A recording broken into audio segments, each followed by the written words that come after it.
his district. Congressman, good to have you with us tonight. Hello, Ed.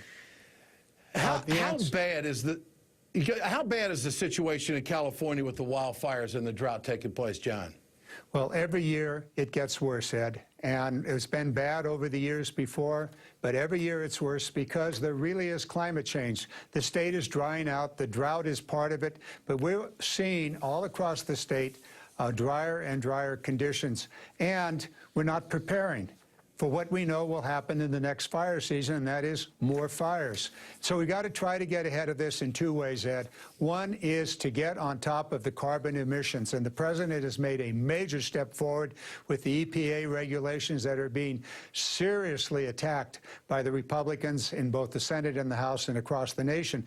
At the same time, we need to prepare our communities for these fires. We need to put in the fire breaks. We need to manage the forest, reduce the fuels, and frankly, we're going to need to appropriate the money to fight the fires and to prepare for the next fire season by reducing the fire threats in our forests and in our wild lands.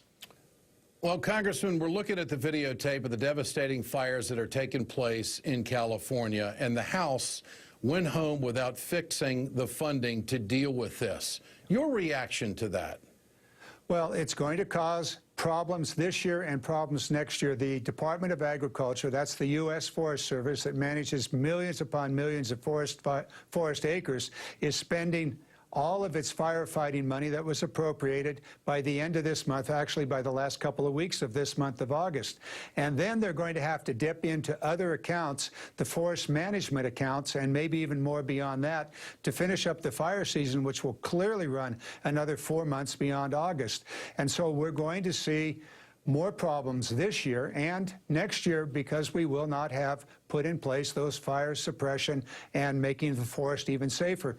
The other part of this problem, 196 members of Congress, all Democrats, have signed a discharge petition to pull a bill out of committee, a bipartisan bill, that would set up a special fund so that the fires could be fought in this year and in the next year, and the money set aside to manage the forest, to build the roads, to reduce the fuel load, could be spent on that purpose rather than being taken out and putting into fighting the fires this year. The Republican leadership in the House objects to that, saying it's going to cost money. Well, yes, but fighting fires this year and next year more and more is going to cost even more money. We just don't have money for the basics. They deny the basics. And I just so struggle with this. These Americans out there losing their homes, losing their property. What did they do wrong to be singled out and to be told, no, we have nothing for you? And in the meantime, it's estimated that this is going to take a real toll on California's economy. 17,000 jobs are going to be lost in the ag community, over $2 billion to the economy. Are there any numbers out there, Congressman, that are going to move Republicans in your state? Well, I think the Republicans in this state are more sensitive to this issue. They're living it. They're living it in their own districts. So I think they are more sensitive. It is the leadership and, frankly, Mr. Ryan in the Congress that has been putting out letter after letter saying, no, no, no, we can't do this. But, Ed, I was a Boy Scout. In fact, I was an Eagle Scout, and the motto is be prepared.